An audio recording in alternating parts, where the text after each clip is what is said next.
What's up, people? What's up, people? Hello, everyone. Can you hear me over there? Let me know where you're watching from. Welcome to the channel once again, Global Football View. And this is Transfer Talk. Yeah, we are live. I think we're live. I think we're live on TikTok. I think we're live on YouTube also. Let me know where you're watching from. Let me know. Let me know. Let me know. Arsenal. We're here to talk Arsenal.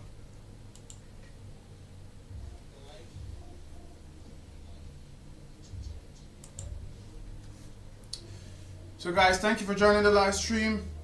Hit the like button on your way in. Yeah, let's get the likes up as early as possible. Let's try as much as possible to get a lot of viewers in as we're going to dive into Arsenal transfer activities. Because at the moment it's looking bleak. It's not looking good. It's not looking exciting as we have promised to. It will be. And unfortunately, currently, the team is looking so thin when it comes to the attacking phase. And I don't know if this club really realize what you're doing or they're planning something to do, but at the moment it doesn't seem that way to me, unless something drastic is going to happen in the last minute of the transfer window. At the moment Arsenal are playing with a lot of people's emotion and playing with a lot of people's lives. And I'm asking myself if I'm serious supporting this club, because 2 days ago I was here live with you guys. I said I wasn't going to mourn, I wasn't going to complain, I wasn't going to rant in regards to our transfer activities. I'm just going to let things play out. In less than, let's say, 7-8 hours to the end of the transfer window, this club still hasn't done anything when it comes to attacking signing. And it may interest you to know we just completed the signing of Neto from Bournemouth, the goalkeeper from Bournemouth. We have allowed Ramsey go for 25 million. Eddie Nketiah is on the verge of leaving also. It's looking bleak for Arsenal, I can't tell, I can't lie. It's looking really, really bleak at the moment.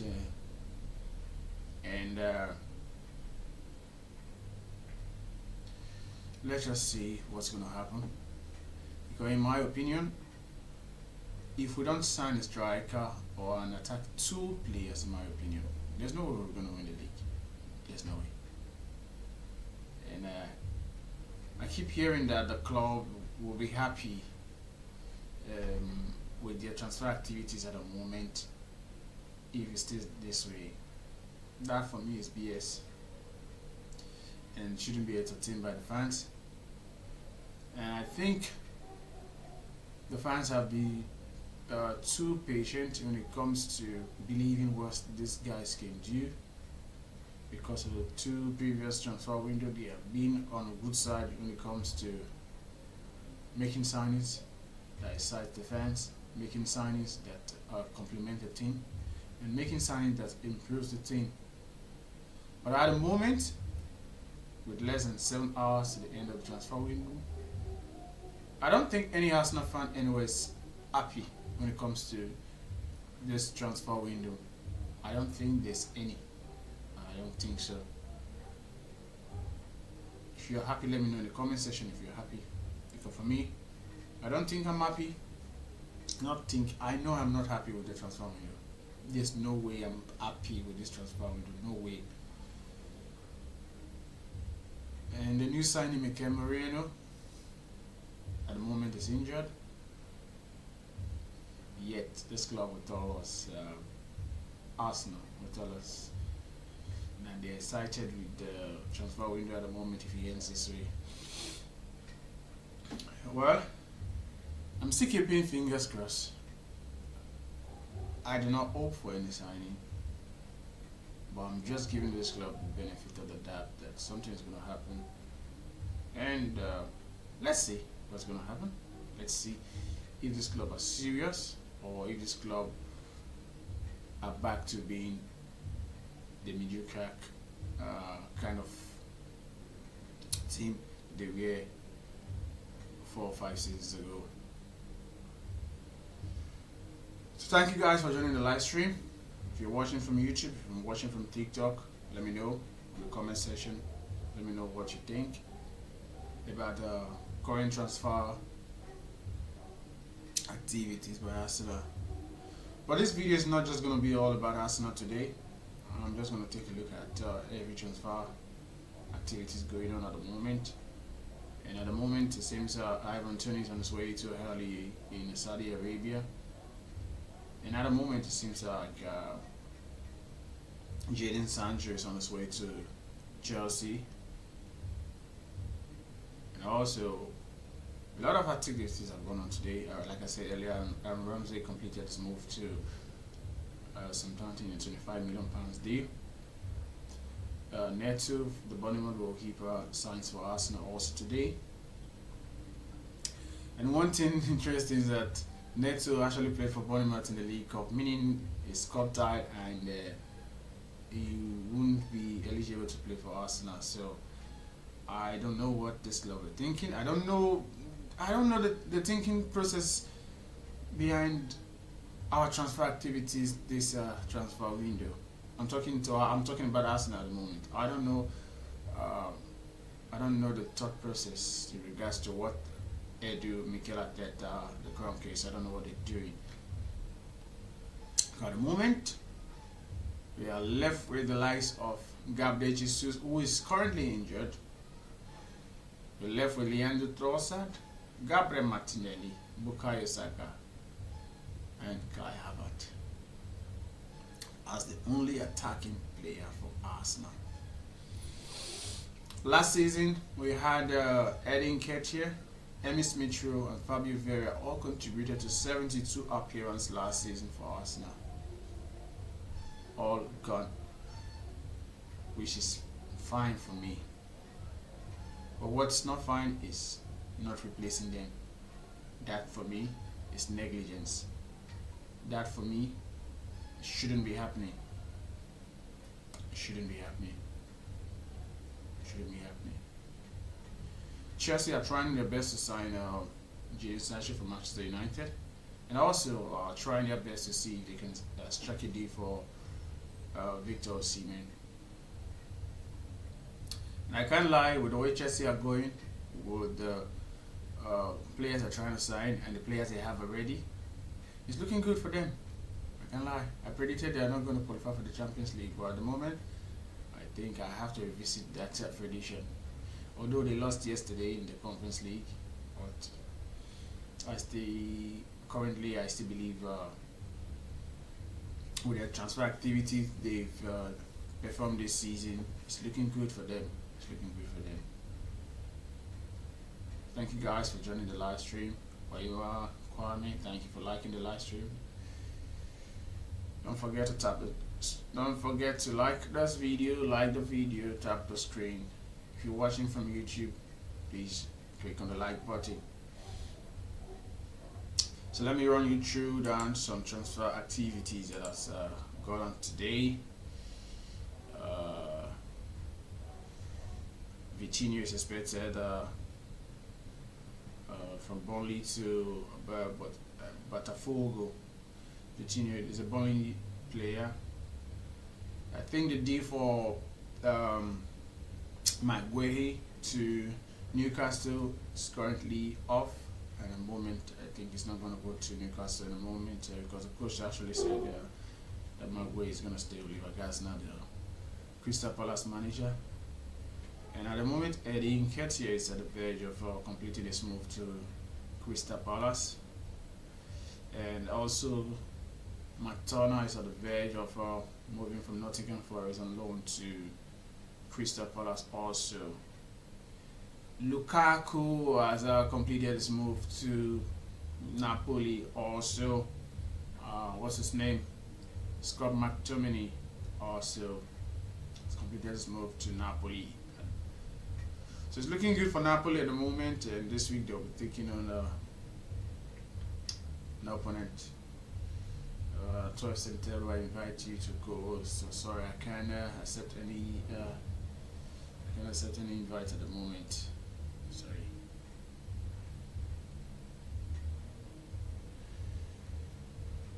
So like I was saying,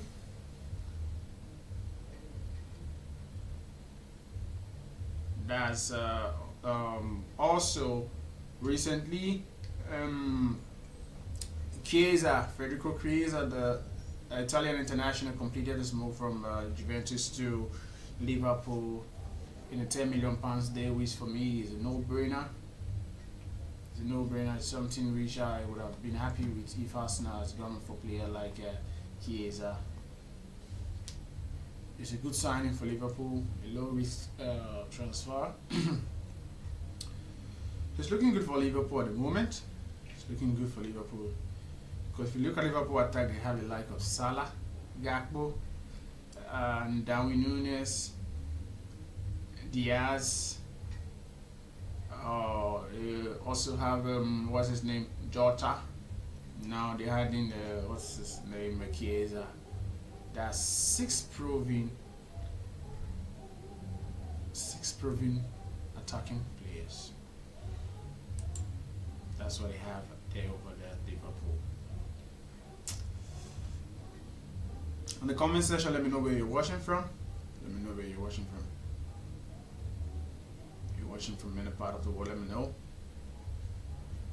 If you have any question you want to ask me, please feel free to ask. This is a transfer show between me and you. We have to do this together. We have to collaborate this program together.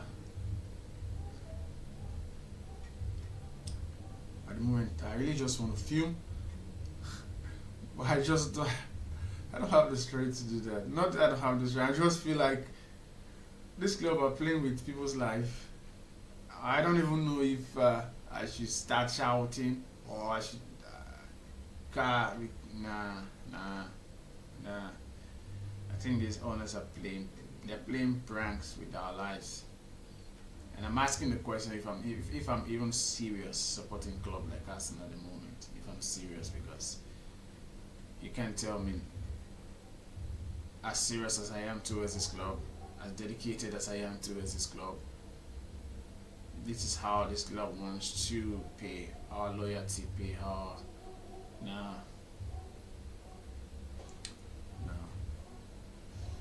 So Rabi, thank you for joining the live stream.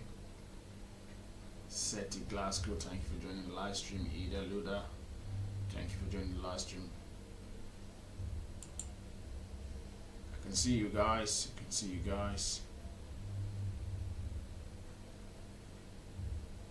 It's actually a pleasure having you guys with me here today. So back to the transfer talk. So Fran Amrabat is on his way to Fenerbahce. So Fran Amrabat, remember, played for Manchester United last season. He's on his way to Fenerbahce to link up with the legendary Jose Mourinho. So, like I said, he switched on trying to revive the D for Armando Broja, the Chelsea striker. There are a lot of strikers over there in Chelsea, so they're trying to see if they can dispatch as much as possible. Armando Broja. Transfer deadline. I can't lie, speak for Arsenal. I speak for Arsenal at the moment. And with the way things are going at the moment, it should be surprising. It should really be funny. To be funny, and also if we do not get a striker in, or an attacking player for that matter, it will be funny.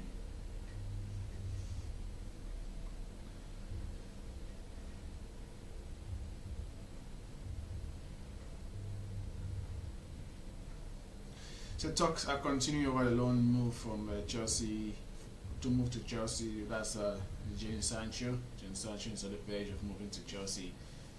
So the talks are continuing.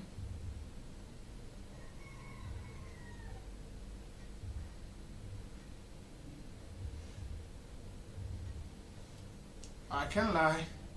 I don't know how the signing of Jadon Sancho would benefit Chelsea because they have a lot of attacking players already. So, but I don't know how that signing is going to benefit Chelsea. But that's none. As a fan, I don't think that should be your concern. I don't think that should be the concern of the fans. The concern of the fans is to see the club make signings that will elevate the team, signings that can complement the team, and signings that can also transform those that are already there. And one thing transfer does for the fans, it gives the fans hope. It gives the fans that excitement of, during the Christmas time when you have new toys, there's an excitement. And during the Christmas period, if you don't have a toy, you see your mates having toys, new toys, it gives you that sense of sadness. That's what Arsenal fans are feeling at the moment, because we have actually strengthened in a place where I don't really see as the ultimate place of strengthening, because I believe an attacking player for Arsenal would have been better. Like I say, I'm not gonna rant. I'm just gonna watch what this club is gonna do in the last minute of this transfer window and see if they are serious or they are still unserious. Because all the years they have been unserious, and currently what they are showing right now is a level of unseriousness. And this level of unseriousness is really telling. It's really telling.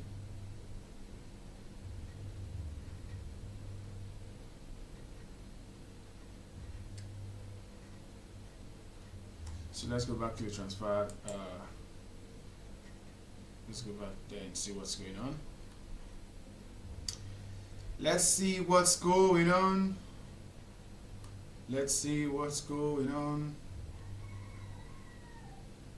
Crystal Palace has completed the signing of Sam Johnston.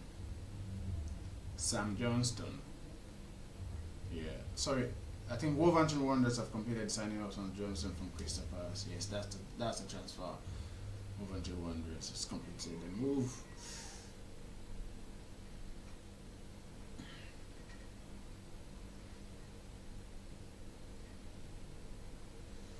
Negotiation between Chelsea and Manchester United over the deadline transfer for Jadon Sancho on initial loan obligation to buy next summer would provide permanent solution for the 24-year-old. That's according to David Ornstein.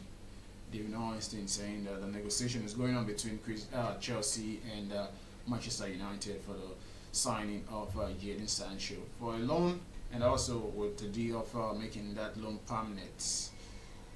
Yeah, that's on. And I can tell you, Ademola Lookman of Atlanta will not be leaving the club after the to move to PSG. Has fallen through and is 100% staying at Atlanta. Ademola Lookman was a tip, so make a transfer to PSG. But at the moment, it seems that transfer has been shut down and is going to stay at Atlanta. Ademola Lookman. Seeing what's going on right now in the transfer window this last minute makes me remember what happened years ago within my legend Odewinge, the West Brom legend. Remember the time he drove to West Brom to make himself available for transfer. Anyway, I can't forget that saga. I don't know if any player is going to drive to the Arsenal training ground today to make themselves available for transfer. So let's just see what's going to go on in the next hours of the transfer window. You guys, that's what's going on in the transfer market at the moment. Newcastle are making a move from Anthony Elanga. You know Anthony Elanga, the former Manchester United academy player who plays for Nottingham Forest. It's a threatening move from Newcastle United. Yep, that's the current news going at the moment. Elanga.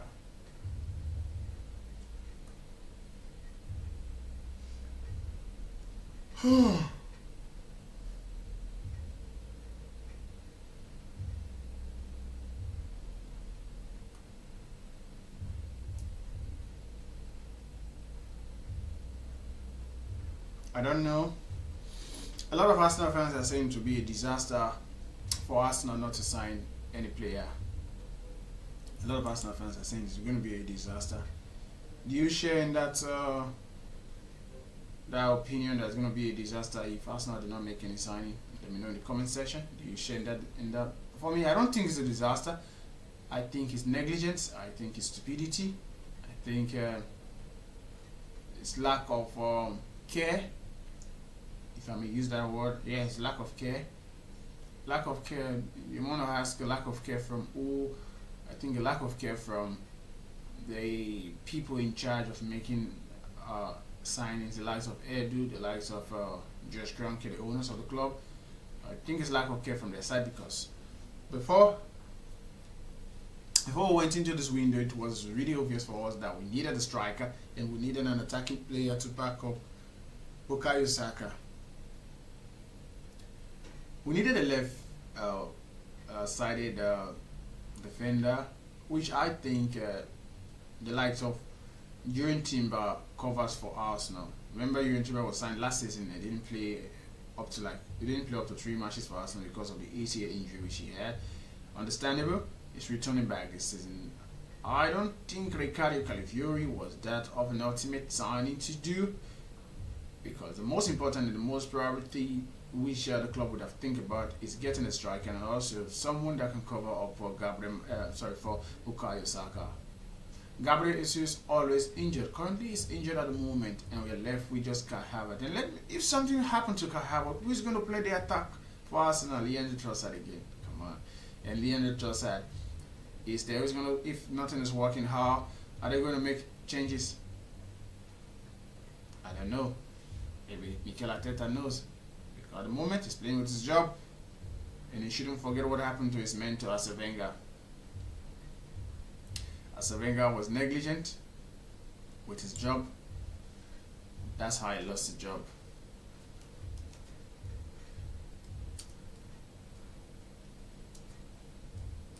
He was negligent with the job. That's how he lost his job. And currently, Mikel Arteta is playing with his job. And he doesn't know what's coming. Arsenal fans can be loving today, and tomorrow that same fans hailing you, shouting your name, Mikel, will still be the one you had tomorrow. So the earlier he realizes that the owners of this club are not his friend, the fans are the one who is going to let you know how they feel. The owners of this club are just going to be there, making their money from ticket sales, jersey sales. But you'll be the sacrificial lamb, because at the end of the day, the owners of the club are not going anywhere. You will be the one to get sacked. And you will be the one that the fans will call for. I said, not the owners.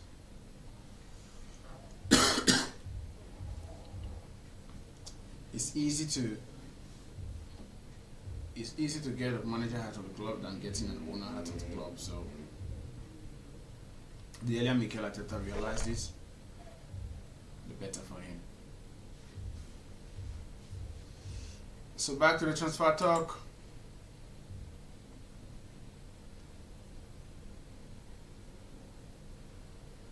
I heard the news that Bukayo Saka was asking a reporter, who are we signing?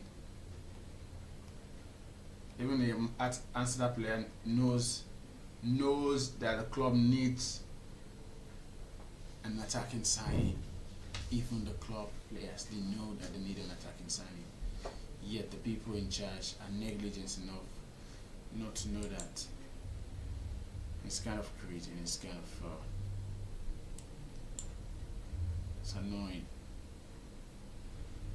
It's annoying. It's annoying.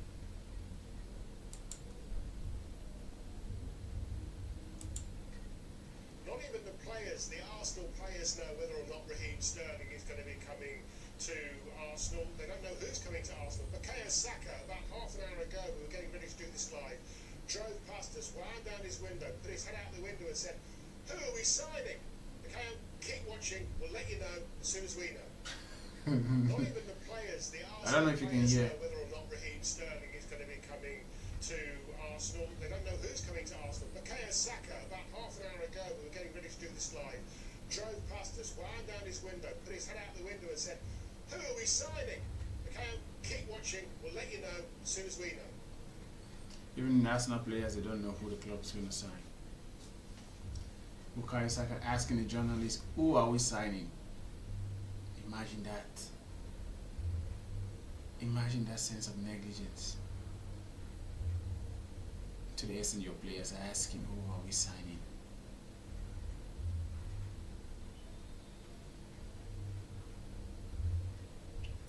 Everything at Arsenal look bleak at the moment. I can lie. I can lie. I can lie. I can lie. Everything look bleak at the moment. Because if players do not know if the club are going to make signings, it's not looking good, bro. It's not looking good. Welcome to Arsenal Neto. That's what is trending at the moment. Deadline day. Victor Osimhen to Chelsea. What are they saying? Victor Osimhen to Chelsea. Let me see what's going on in regards to Victor Osimhen.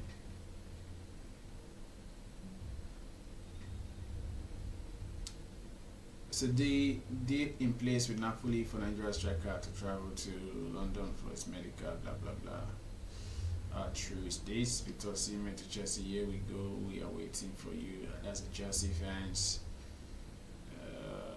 Confirm you too. Victor Osimhen to Chelsea. Ali working on document to complete Ivan Toney deal with Brentford, and players can remain part of the medical done in London, and Ali now proceeding to get it done after the issue with Napoli. Victor Osimhen. So Raheem Sterling trending at the moment. Raheem Sterling trending. What's that they say in terms of Raheem Sterling? What are the news media saying when it comes to Raheem Sterling? Gary Cortelli, Sky Sport reporter, saying okay, I just played that tape for you. Mikel Arteta on last minute saying, "Let's see, it's always possible in the last 24 hours of the transfer window, never ruled anything out." This is where I keep finding it crazy that this club, the manager is even saying anything is possible. A club like Arsenal should not be banking on a late minute transfer window. Club like Arsenal shouldn't be. By now we should have it sorted out already. We know what the team needs. We know. It would have been better to just keep Eddie Nketiah, keep Smith Rowe, keep Fabio Vieira. If you know you're not going to sign a player, for me, you should have just been better keeping those guys. We cannot see any reason selling them now and you're not replacing them. Those guys, Eddie, Smith, and Fabio, contributed to 72 appearances last season. Now they are all gone. With the increment in game time this season in the Champions League, 8 games in the group stage, who is going to deputize for Bukayo Saka? Me? Probably they should come and sign me. They should come and sign me. Maybe I can do a job. So who is going to deputize for Kai Havertz? There's no game changer. Nobody's going to, like, just take for example, we're playing Brighton tomorrow, and God forbid something happened to Bukayo. God forbid something happened to Leandro Trossard. God forbid something happened to Kai Havertz. Who is going to come in? Who? Reece Nelson. 2024, Reece Nelson. Oh my God, oh my God. Arsenal is a very special kind of club. A very special kind of club. Like, they need studying. And I'm asking myself, how did I come here? How did I end up being here? How? How did I end up being here?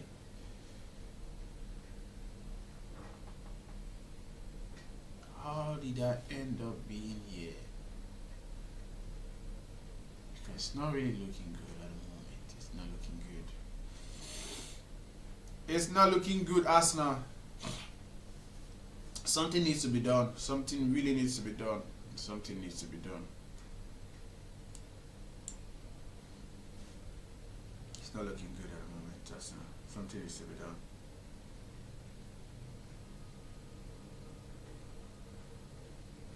Something needs to be done. People, tap your screen. People, tap your screen. Tap your screen. Tap your screen. Let's get a like to 50 on YouTube as quick as possible. If you're joining the live stream, thank you for joining the live stream. It's a deadline transfer update. And at the moment, Arsenal are playing with fire.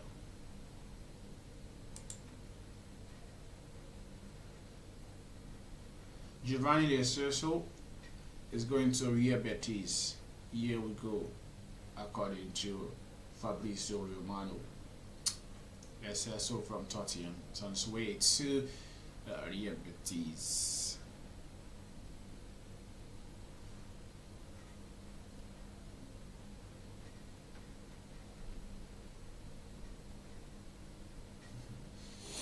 Somebody tweeting, just a long-term Kai Havertz injury and we are finished in regards to Arsenal.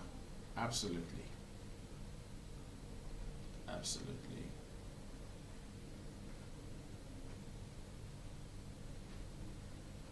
Absolutely.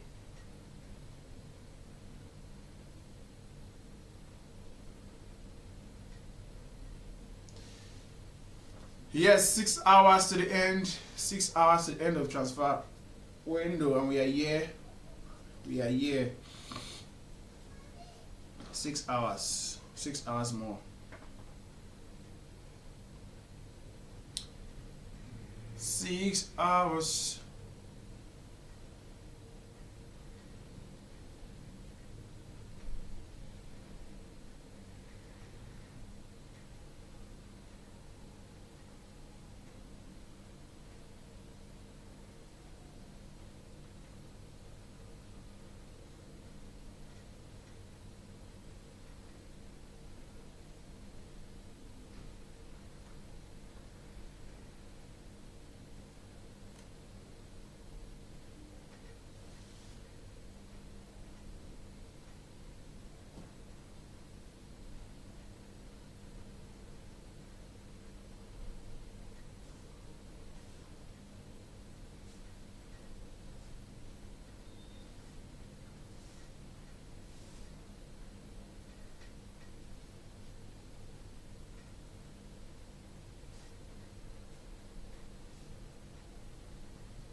Bless me.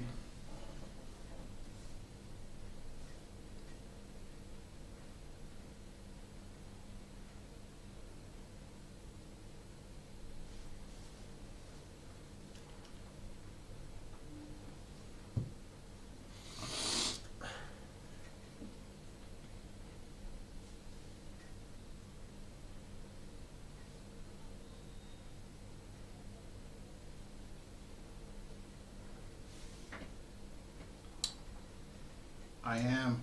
Thank you. Thank you for the roses. I am.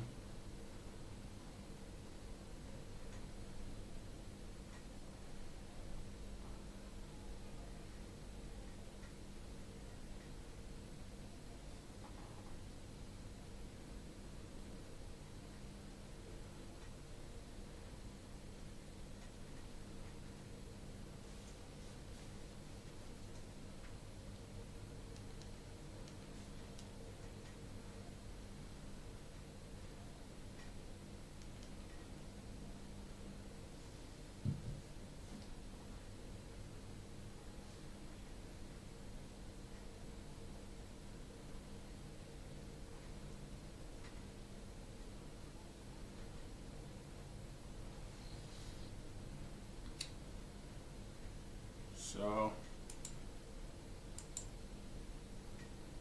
transfer activities on the way.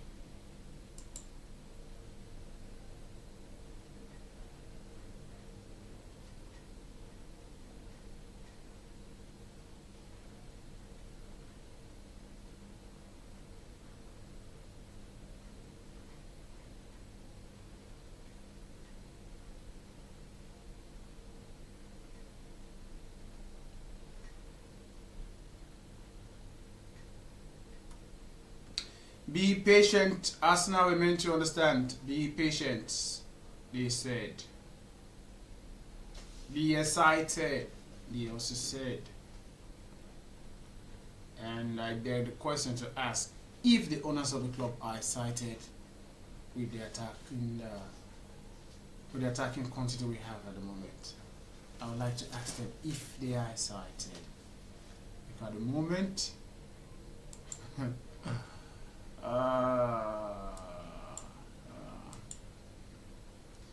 if we don't sign a player, if we don't sign an attacking player, I don't know.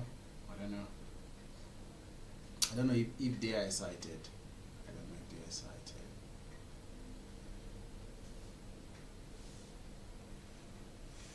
I don't know if they are excited.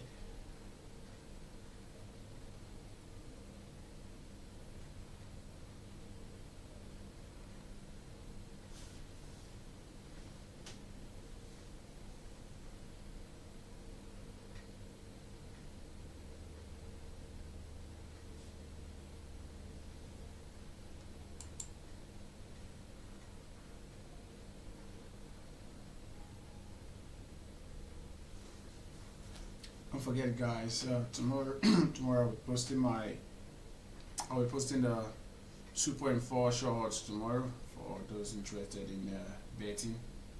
Tomorrow I'll be posting the 2.4 shorts. So if you're not following me yet, please do follow me. Put on your notifications so you know when I go live and when I drop the code. Yeah.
Let me take some gum.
I'll be back shortly. I'll be back, people.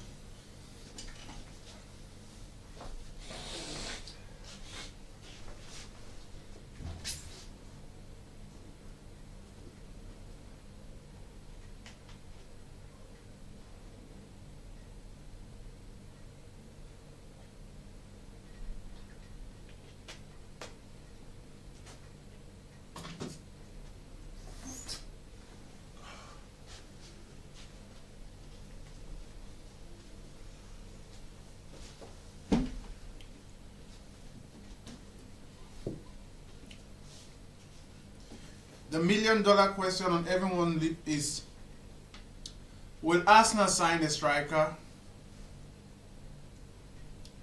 Will Arsenal make any deal?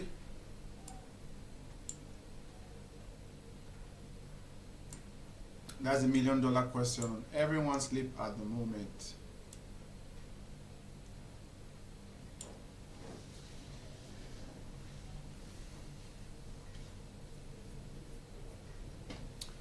That's the big question on the lips of every Arsenal fan.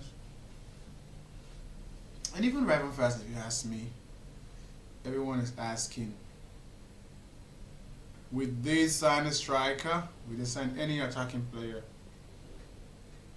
I'm curious.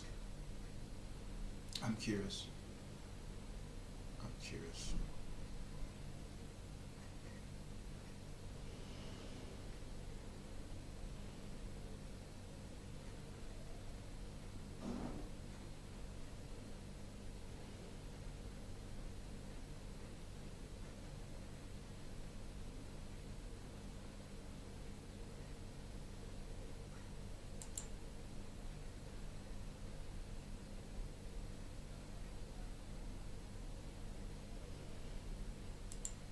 Shape or form. As far as I know, Arsenal's incoming business is done. Way, shape or form. As far as I know, Arsenal's incoming business is done. Way, shape or form. As far as I know, Arsenal's incoming business is done. That's way, shape or form. As far as I know. That's Dave Ornstein saying, as far as he knows, Arsenal incoming transfer business finito. As an Arsenal fan, what do you have to say about that?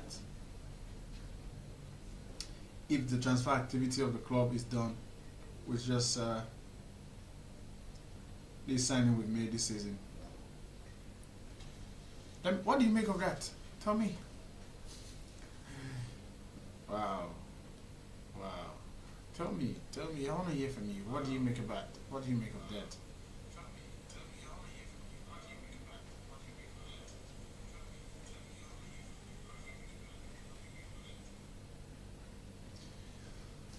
What do you make of that if Arsenal activity is done? Let me know. Negligence. As far as I know, Arsenal incoming business is done.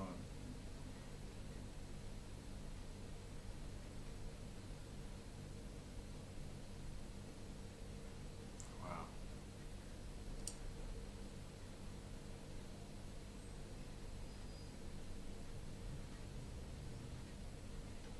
There's a sense of discontent at the moment when it comes to how I feel. Yeah.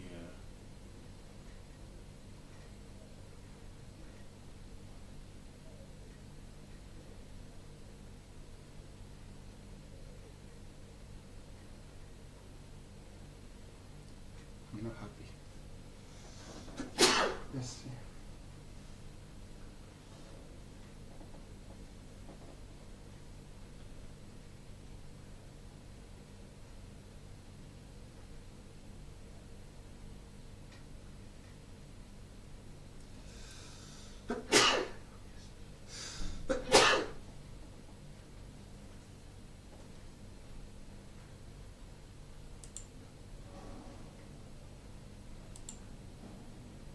Environment. Who knows? We shall see. Just to remind everyone, if you are watching on YouTube and you want to find out more about The Athletic, do head on to the live blog, which is bringing you all the latest developments on transfer deadline day. For example, people who are familiar with teams outside of the top 20. Brighton's Jeremy Sarmiento has just signed for Burnley. He's gone out on loan. He did well for Ipswich last season in getting them into the top division, and he has joined Burnley, who dropped out of the division. Ajax's Carlos Forbes is travelling to Wolves for a medical. Ajax have tried to ship quite a few players during this transfer window, so it's exciting potential signing for Wolves on loan with a €13.5 million. That's £11.4 million or $14.9 million option to buy. You perked up like some sort of Dutch footballing expert meerkat there, John. Do you want to tell me something about Carlos Forbes? I didn't know very little about Carlos, so no. It's 2.8 billion Japanese yen. Thank you very much. Yeah, we'll go through as many of the different exchange rates as possible.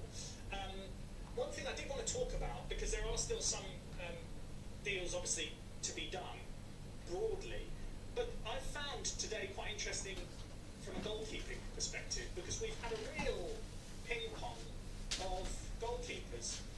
Should we try and go through them and see the sort of the chain? Yes, please. Chain reaction? So we had Kepa going from Chelsea to Bournemouth. You potentially had Mark Travers going to Crystal Palace. Bluetooth connected. Because going to Crystal Palace. Bluetooth connected. Because going to Crystal Palace. Bluetooth connected. Because going to Crystal Palace. Bluetooth connected. Because going to Crystal Palace. Bluetooth connected.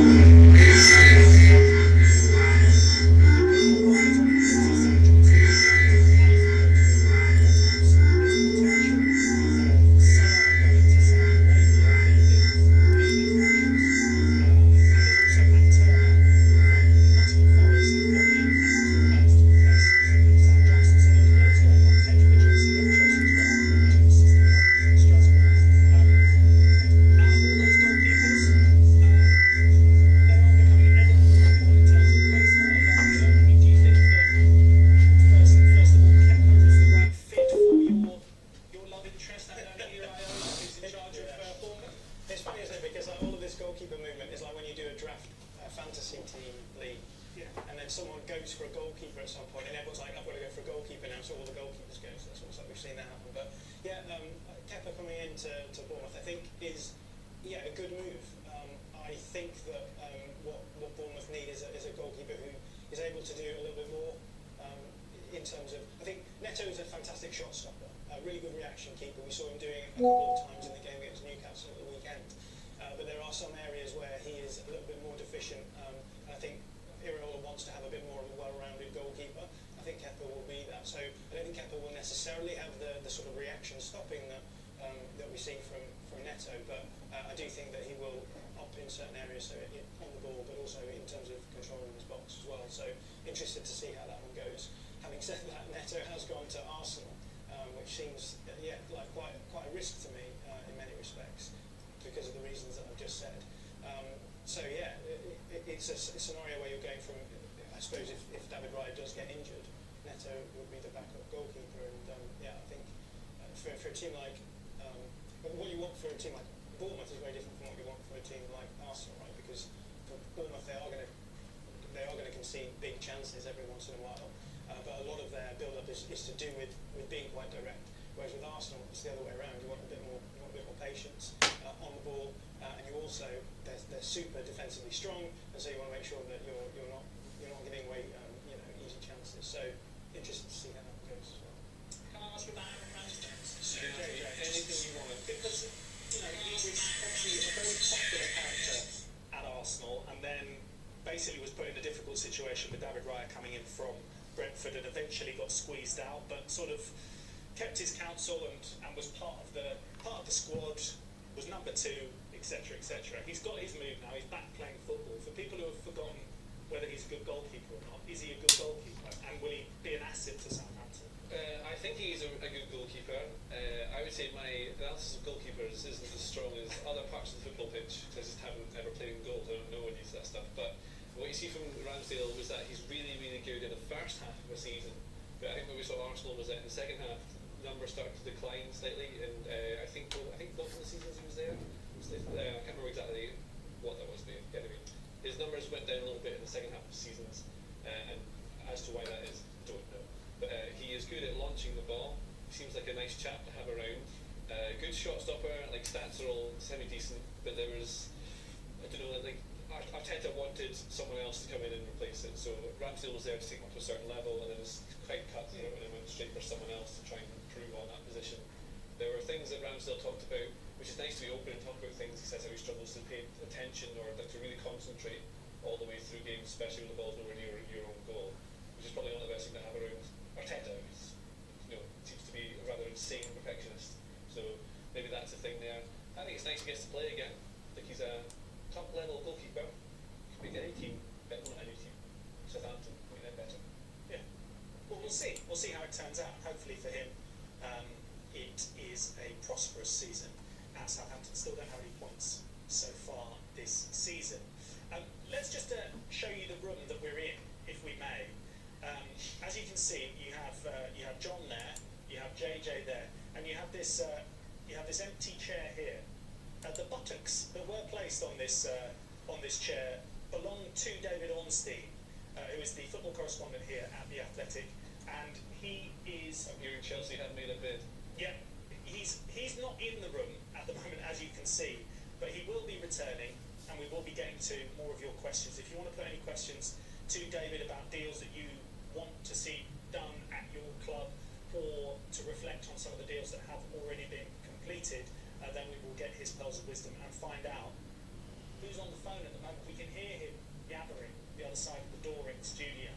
Sounds as if something's happening. So hopefully we will find out a little bit more. I wanted to just take a little bit of a broader look at the window, if I may, with my two learned expert friends. One who is, no, both are wearing shorts. It shows how into it they are. They're just so they can just feel that they are on the football pitch. Yes. At all times as well. Your pick for the sort of the team that has impressed you with the business that they have done so far in this transfer window? That's just a nice question to throw at you, isn't it? The team that has impressed me with the business they've done in the window. Yeah. I think I have been impressed with. I like the Spurs at times, who they're signed. I think they're signing a couple of really nice underrated players. I really like the good. I think they're really nice, smart, young players, and Odegaard as well. Yeah. Odegaard did this sensible transfer series, and he kept popping up in data. That he'd be a good pick for somewhere. I didn't do Spurs because Alex Barker did put Odegaard in there. He was going to, but he then went. He decided he wanted a right-hand side player. I think he wanted to play on the left. There we go. So he was on the radar. So I think that's really smart signing from Spurs. They've got a lot of good young players as well in the academy coming through. So they could actually, if they keep this together, it's always the same with Spurs. They could actually go on to do something really special if they can keep all that group together and keep working with Postecoglou and it all goes the way they want it to. I also think I like the business that Brighton have done because they've spent almost 200 million or something, like a huge amount of money because they're going for it and they've signed really good players. But they've spent the money that they've got in for the last. They've spent the Chelsea money, which is great, and great for Fabian Hürzeler to have arrived at that moment, isn't it? Yeah, and some of them are like there's some really good signings they've made, and if I can just find the list of all of them that I've written down. I can read them out for you if you want. Jorginho Ritter. Yeah. Yankuba Minter from Newcastle. Yeah, formerly like him, yeah. at Feyenoord last season. Mats Wiefer. He's good, yeah. We've also got Brian Gruber, who everyone is excited about in Germany. One of the hot topics in German football. Hot topics? No, one of the hot prospects. Hot prospects. Top prospects. Yeah. Is he hot? Is that for you to decide? Absolutely. Ferdi Kadioglu. The left back, yes. And Matt O'Reilly, unfortunately got injured midweek. Yes. He'll be out for a while, but will be there soon. And William Driven. And then Ibrahim Osman, who is a winger that everyone was excited about at Nordjylland in Denmark. In Denmark, yeah. And yeah, I mean they've sent him out on loan. They've got so many exciting wide forwards, they can afford to send the exciting wide forward at the bottom of their list out on loan to improve somewhere else. So yeah, really exciting from them, I think.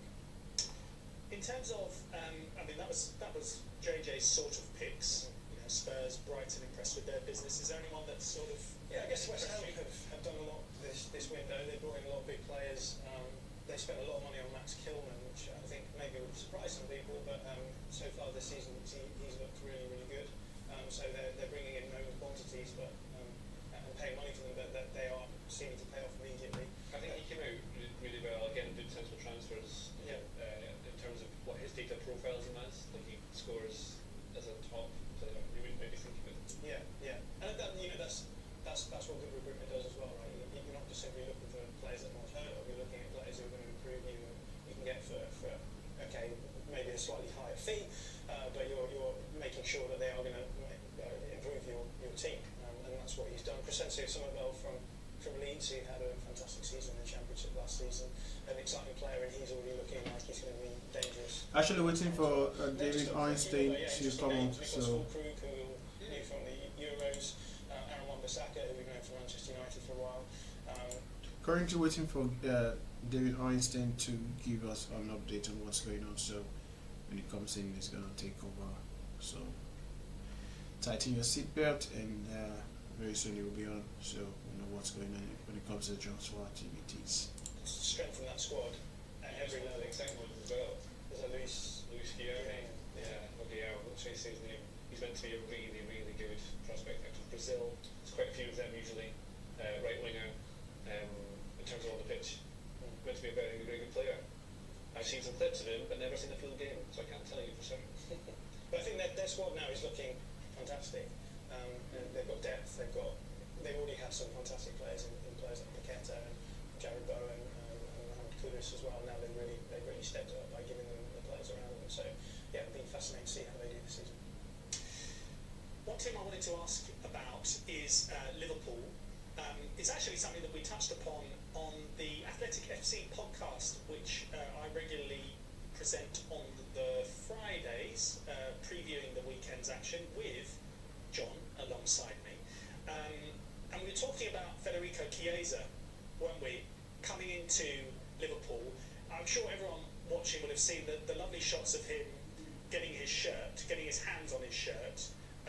It was very much akin to JJ, who you may well follow on Instagram, when he received his Aberdeen shirt. The same sort of love and affection. You saw Chiesa just pick it up. I paid for mine. Hold it. Yes, yeah. I don't think Chiesa was charged. And I attached value to it because I had to exchange what essentially is gold for it. Yes. Although it's digital, so... Yeah, it is pinned against the gold. Is it? Oh, we don't do the gold standard anymore, do we?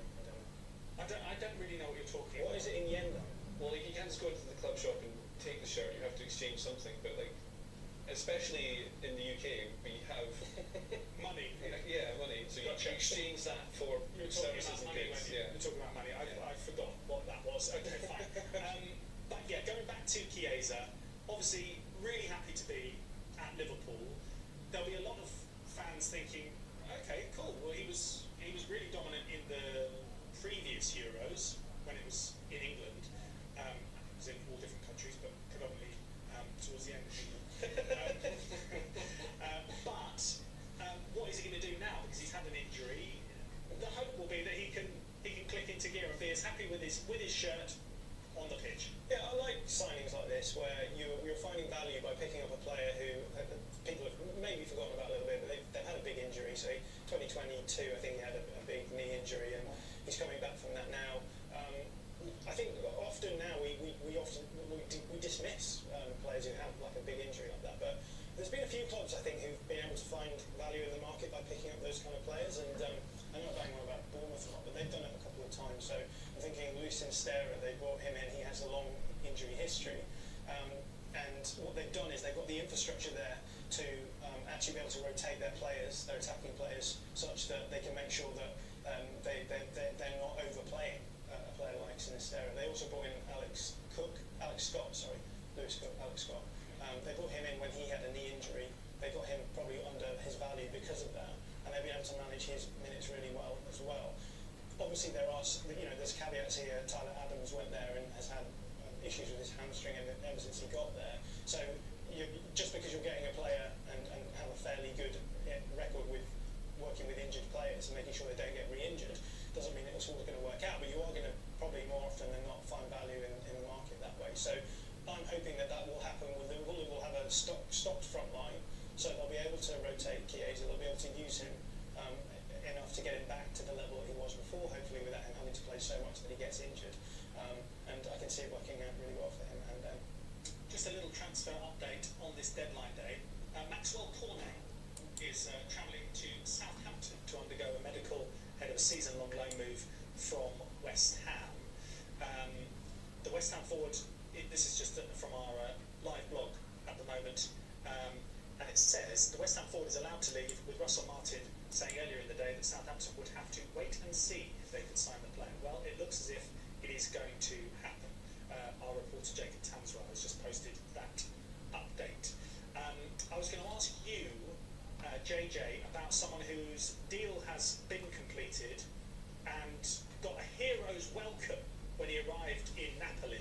Thank you very much for the questions coming in, by the way. The Boon was asking about Chiesa, and G. Waters was asking about Scott McTominay going to Napoli. Yes. How did that make you feel, seeing Scott McTominay head out to Napoli for what, 30 million euros? I think that was the fee, something around about that. Well, it made me feel more excited than I'd ever been, I think. Good. Yeah.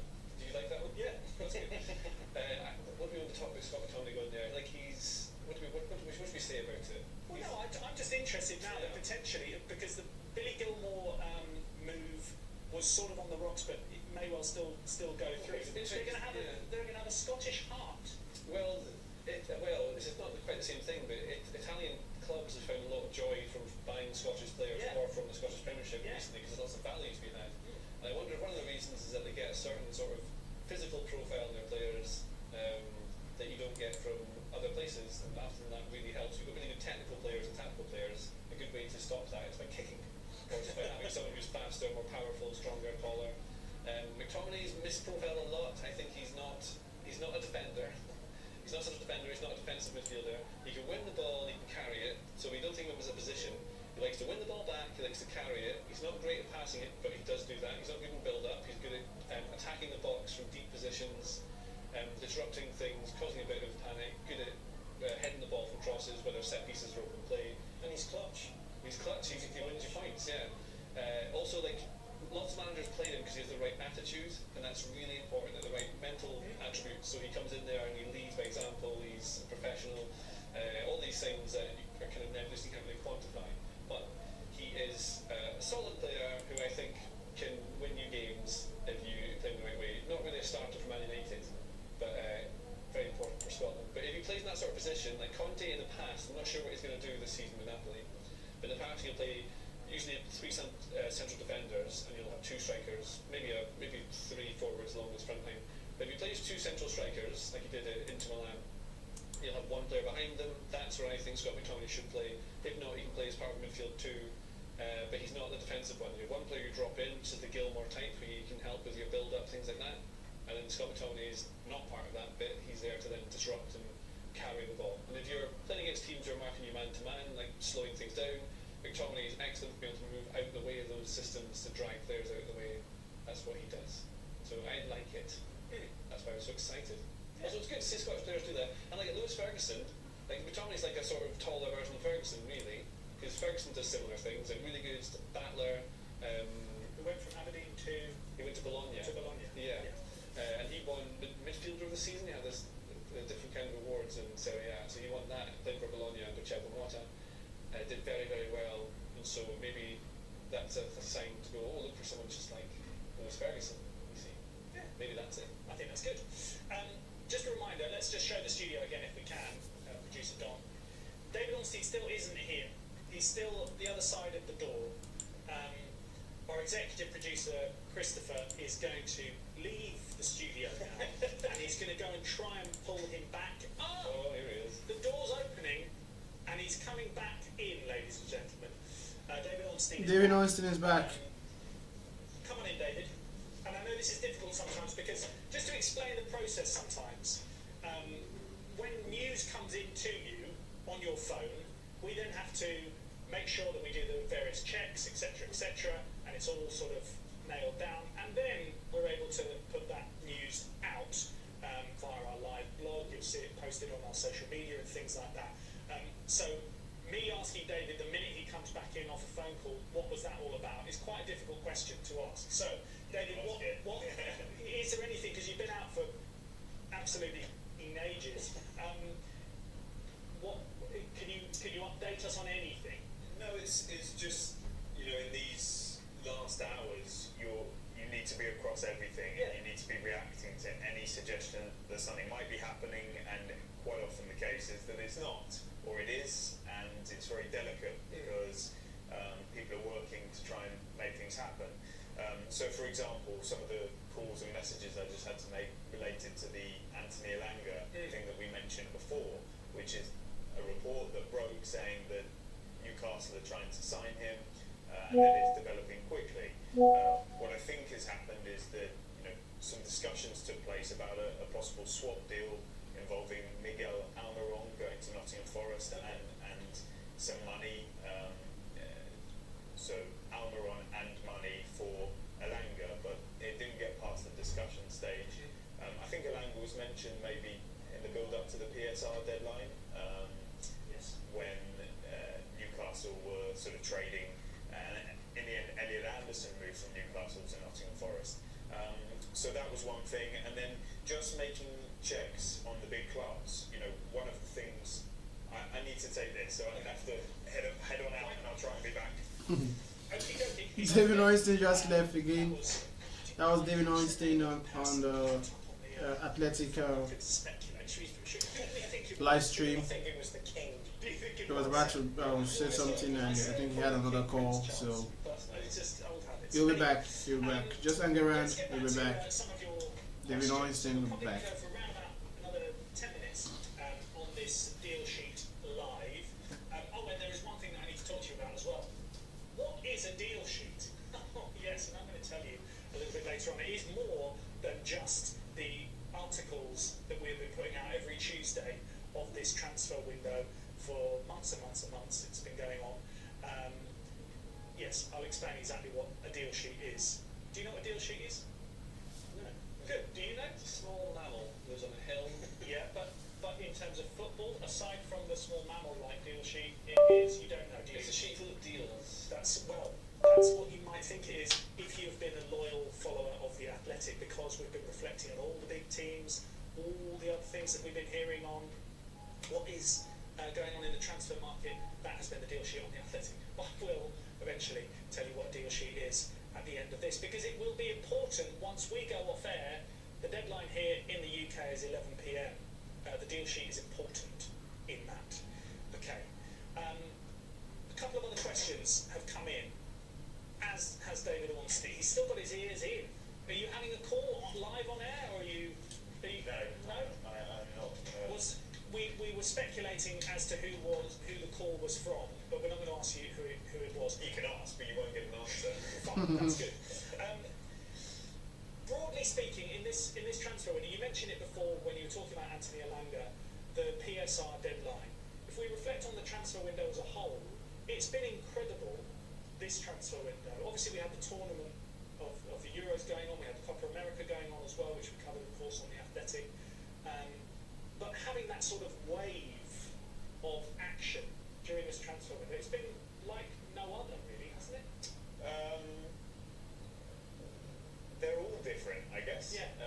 But just in terms of having that initial deadline of June the 30th, where deals had to be done, and then we saw that toing and froing with fringe players being sold for a lot of money. Yeah. To sort teams out effectively. Yeah. And then it could get on with the normal business. Yeah, I mean, we had that the year previously. It just hadn't become such a big thing. I remember that teams were trying to balance the books heading into June 30th, but maybe there were fewer clubs in PSR trouble. It was maybe less of a thing because clubs thought that the rules maybe didn't have teeth like they realise they do now. Yeah. And then there were tournaments, as you say, in terms of the Euros, the Copa America, and then the Olympics. So clubs would lose players for a long period of time, and they needed to get things going early before that. Straight after that, we assumed, and there was a feeling across the industry, that it would all kick off in August, and that hasn't really happened. And now it's a busy sort of deadline week and day, but it's still not as crazy as some others have been, and maybe that reflects a few things. This time last year, there was the Saudi Pro League fueling the European market, and in particular the Premier League, and in the process of taking players from major competitions, it was giving those clubs that they'd lost players from money to either solve their own financial issues or go out and spend. And you saw some big deals last summer. I'm not saying directly related to Saudi, but Declan Rice, £100 million plus from West Ham to Arsenal. Harry Kane moving to the Bundesliga with Bayern Munich for €100 million. Even big deals like Mason Mount, £65 million with a year to go on his contract. So it's been a little bit more depressed. Clubs have had to be more creative, you could say. But the amount of work that goes on is absolutely fevered and furious behind the scenes to explore different avenues and to solve problems in squads and address deficiencies and try and kick on to be even better. And so, most of what is worked upon doesn't happen. This just scratches at the surface. It's a tiny percentage, but it's still enough to keep us talking and busy with it all. Who's been the winner of the window? I'll ask you guys in a moment's time. David, who would be your winner?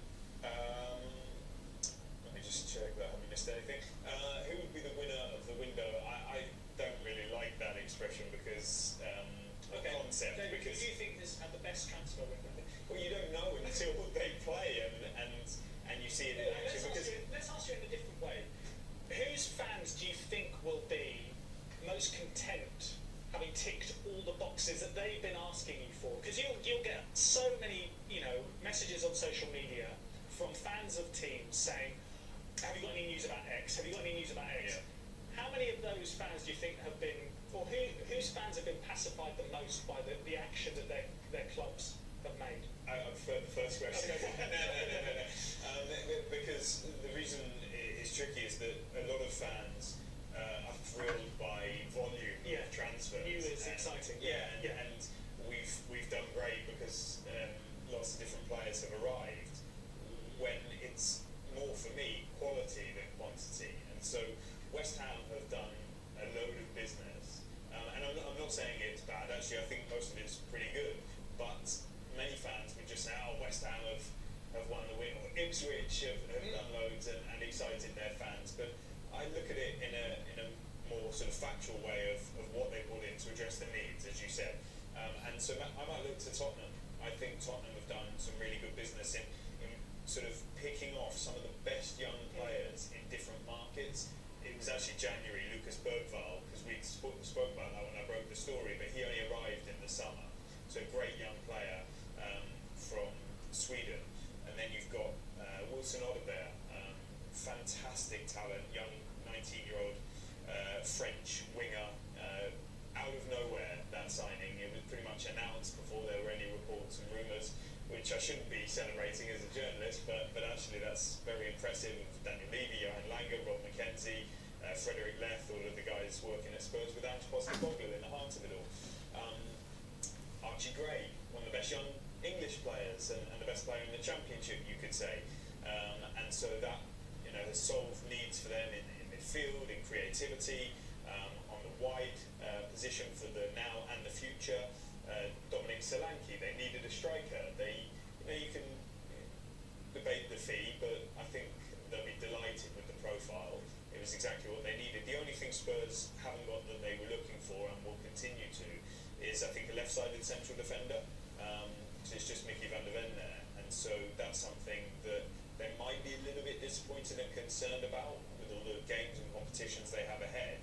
But they've gone about it quickly, efficiently, early with most of their business. They're not scrambling around on deadline day. They seem to have spent their money wisely. They're not in PSR trouble. They did have a bit of a cash flow issue, but overall, I do look around and see some bits of impressive business under the new regime at Manchester United. I like Liverpool having the courage of their convictions to go with a really impressive squad and a cheeky little deal in Chiesa and a goalkeeper for the future. So I can look across the league and pick out all sorts of good work that has gone on. but in terms of the most needs filled and looking in decent shape, I'd probably give Tottenham that accolade for now, which is probably a curse because when we say this sort of thing, they'll go and play matches and not win. We've got a couple of minutes left. What's on your sort of, right, I need to tick these things off my list this evening? Is there any sort of predictions, any crystal ball stuff that you can throw out with our viewers on YouTube? No, I think obviously we've got to watch the combination of Chelsea as ever. So that's Sancho, Sterling and Osimhen. The Osimhen situation seemed really tough because, you know, when I explained it earlier, will he agree to the terms that they are operating under for all new signings? And you know, that would be a dramatic drop down in salary for him, and I don't think he would be looking to do that. He could stay at Napoli and continue to earn his salary. He could have gone to Saudi and earned a lot more. I'm going to have to take this. So the pearls of wisdom. Well, why don't you just quickly say goodbye to everyone? Goodbye, everyone. That's David Ornstein signing off because we have reached 6 o'clock. He's running off. And it's a good way to end, actually, because David is running off to carry on his work, and we will carry on our work here at The Athletic all the way through the deadline and then beyond as well. And we will do, and just to let you in on a little bit of a secret, there will be quite a few articles assessing each team's transfer windows, and some of the inside transfer window articles are very fun to contribute to, because sometimes there are things that we heard. I've heard quite a few things today about quite a few teams that will be going into these articles.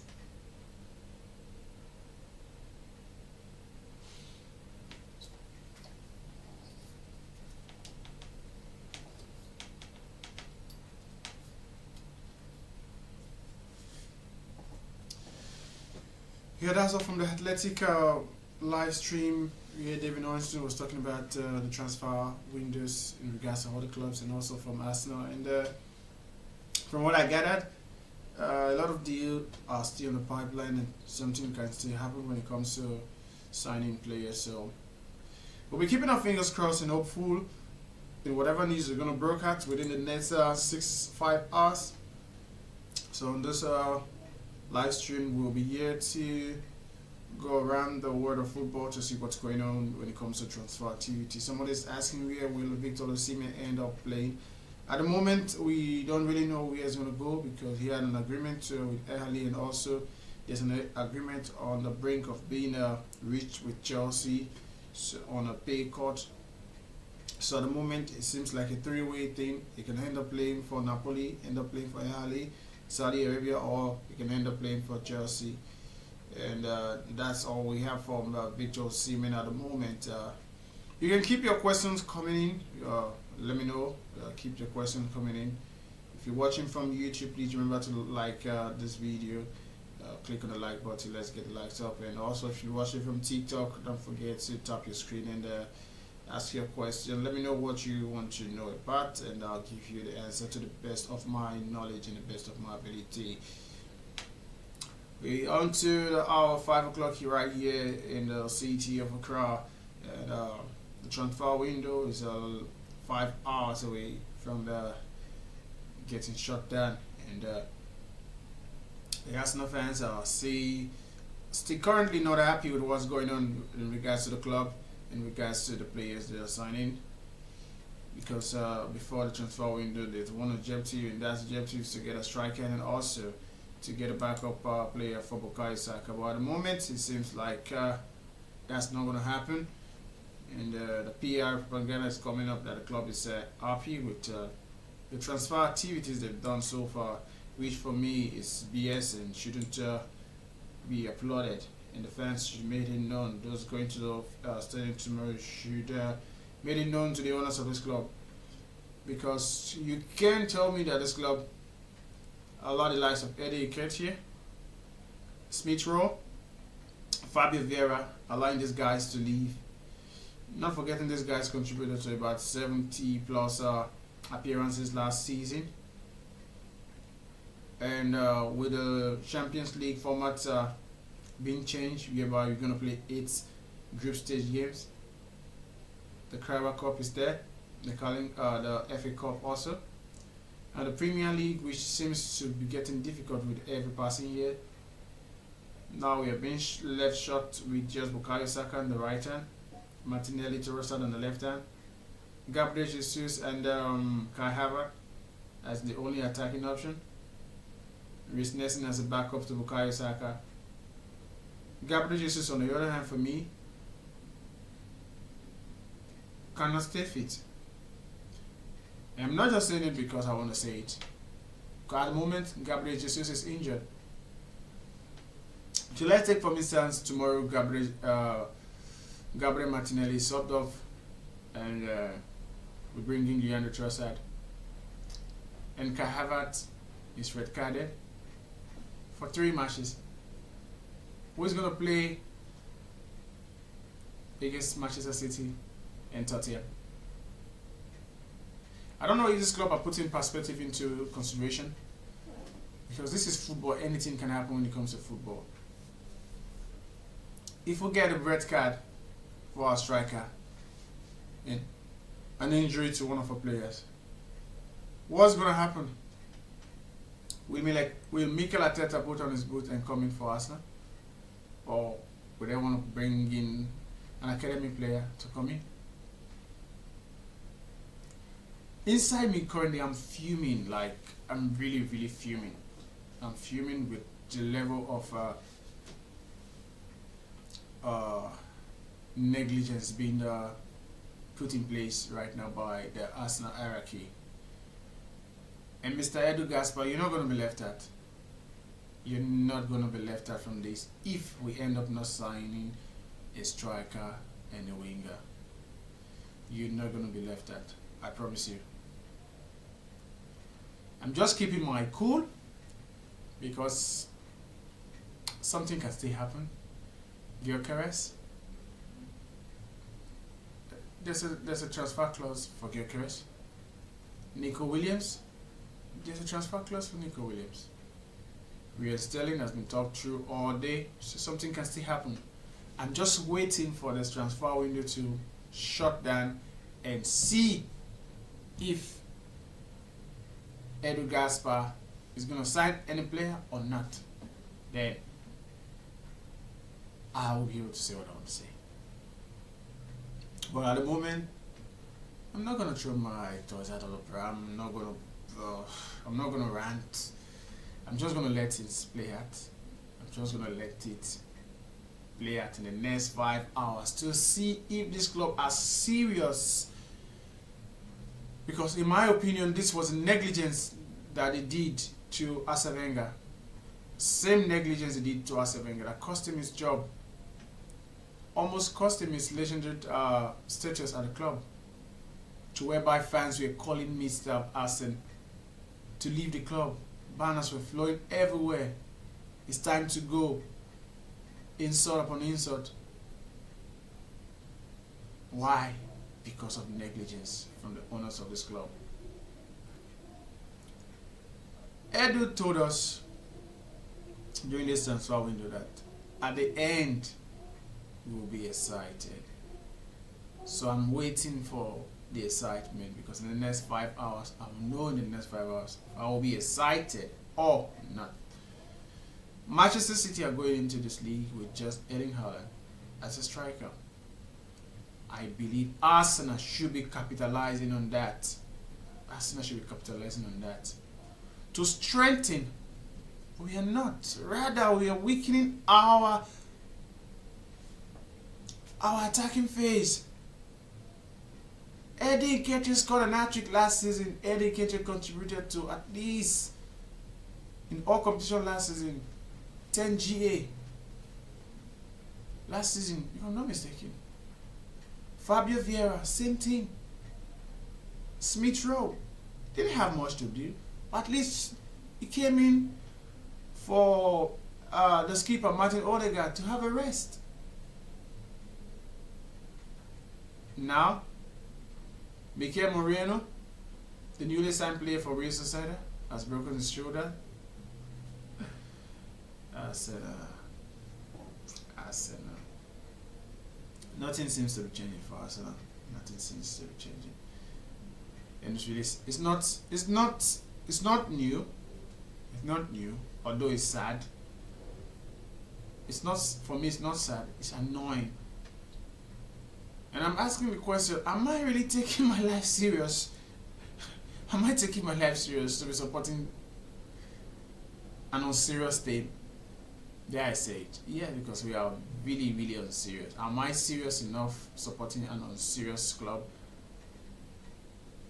No club goes into the transfer window knowing fully well what they want, what they need. What they need.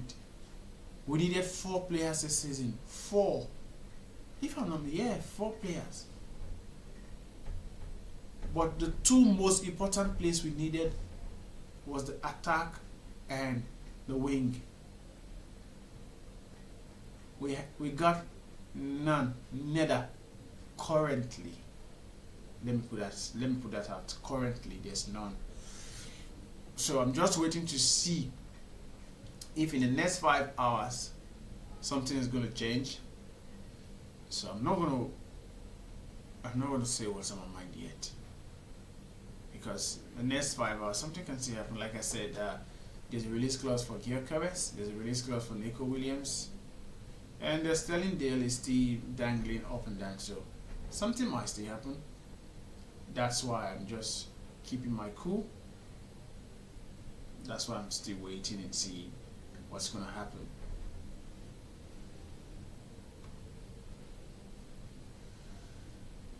Oh, tomorrow Arsenal takes on Brighton at the Emirates Stadium. That match is an early kickoff game, so I don't know how the mood is going to be. I'm just wondering how the mood is going to be tomorrow, if at the end of the transfer window we do not add an exciting player to the attacking phase of Arsenal. I'm just trying to think what the mood is going to be at the stadium tomorrow. The energy is going to go down, I can tell you for free. The energy is going to go down. The energy is going to go down. So let's see what's going to happen. Let's see.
Nottingham Forest has rejected Newcastle offer of Anthony Elanga for £35 million deal.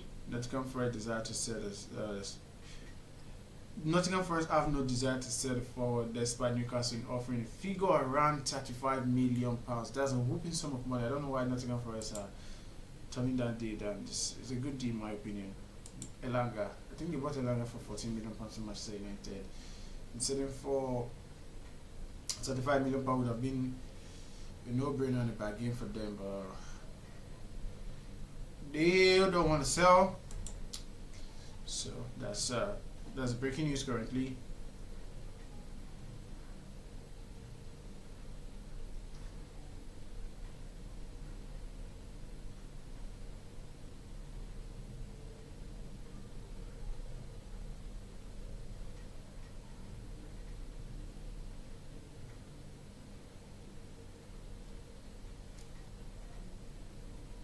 Chelsea and Ipswich Town now in advanced talk for Armando Broja D to be reactivated.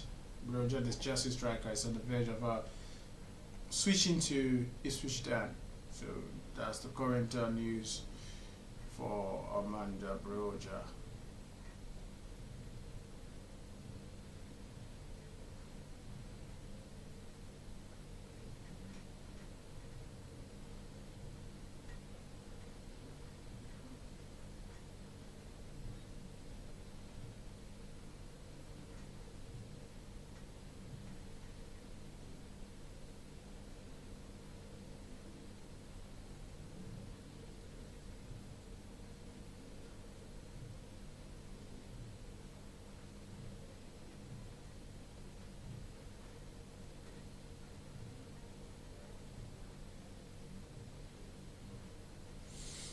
So Real Society are in talks to sign Adgard from West Ham United. Real Society in talks of signing Adgard.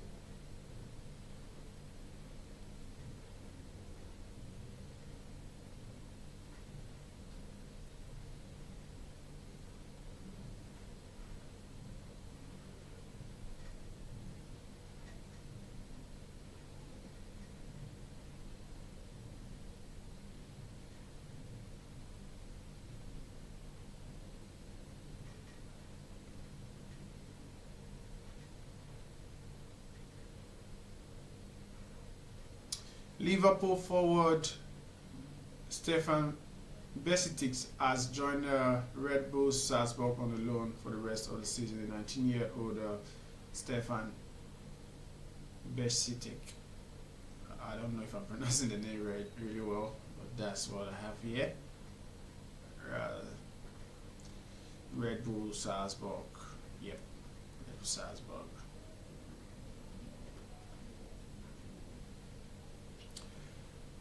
According to the news currently broken down right now, Victor Osimhen has rejected Chelsea's latest offer of 155,000 euros per week. Chelsea delegation in Napoli still working to persuade Nigerian international striker to sign for them. Wow. Ivan Toney has passed his early medical and should confirm his £40 million signing to Al Saudi Arabia club, according to Darren Lewis of the Mirror's Football. Darren Lewis currently breaking that news for us. With Arsenal not close to getting the new forward, the time writing Reece Nelson remaining large and unable to get money away for the club. Some expression of interest in the recent day, but ultimately his wages have quelled such market. Reece Nelson will be Arsenal player at the end of the transfer window. Maxwell Cornet is traveling to Southampton to undergo a medical ahead of his season-long loan move from West Ham. Maxwell Cornet, the French international, is on the verge of signing for Southampton. Like I said, the Langer move to Newcastle is currently not going well because Nottingham Forest has rejected the deal at the moment.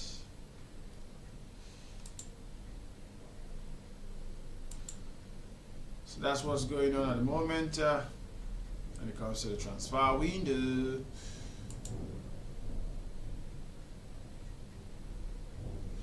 Chelsea have presented two bids for Jadon Sancho. One proposal is a loan with an option to buy and one with an obligation to buy, of course, on different terms. Chelsea also reached total agreement with Jadon Sancho on a personal term. Now it's up to Manchester United to agree a deal with the London Blues club. As things stand right now, Maxwell Cornet to Southampton is almost completed, and that's according to Fabrizio Romano.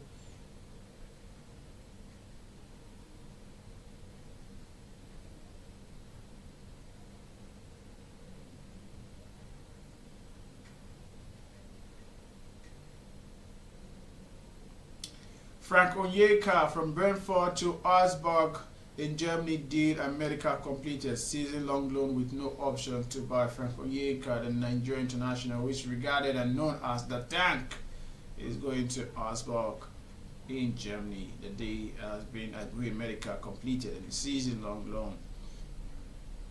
Ipswich Town are in advanced talk with Chelsea for striker Amanda Broja from Chelsea, and the talk is currently going on for, I think, a loan and also an obligation to buy.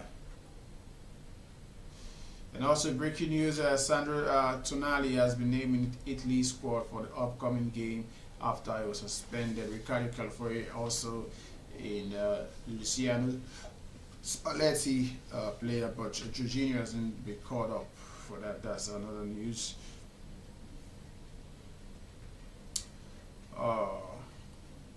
Like I said earlier on, David Ornstein saying as far as he knows, Arsenal incoming business is done. None is coming. The fans are unhappy at the moment. Arsenal fans are not happy. Last season, Arsenal finished 2 points behind Manchester City. The perfect time to close the gap, but yet no attacking space. Blah, blah, blah. It's kind of crazy.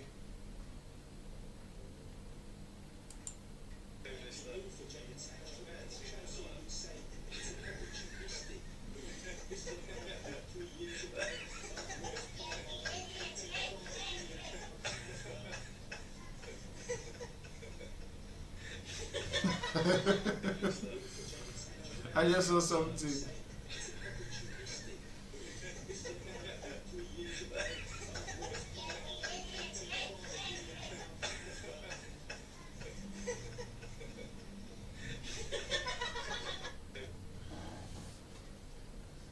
Some people can just be crazy. Some people can just be crazy. I'm sorry, what I just watched right now. I'm unable to say what I just watched right now. But some people are crazy. Let's just leave it at that. Ivan Toney's moves to Ehali from Brentford seems like going well. Medical done, everything completed from the player side. It's eating up. Transfer deadline.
As an Arsenal fans, tell me in the comment section, what do you think the club needs to do to get you excited?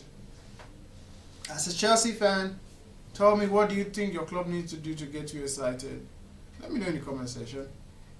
As a Manchester United fan, let me know. We barely 15 minutes to the end of this live stream before we go and come back later. So let me know in the comment section, what do your club need to do to get you excited? Let me know in the comment section. Almost 2 hours on this live stream. Thank you all for joining. For those of you who have joined, thank you very much.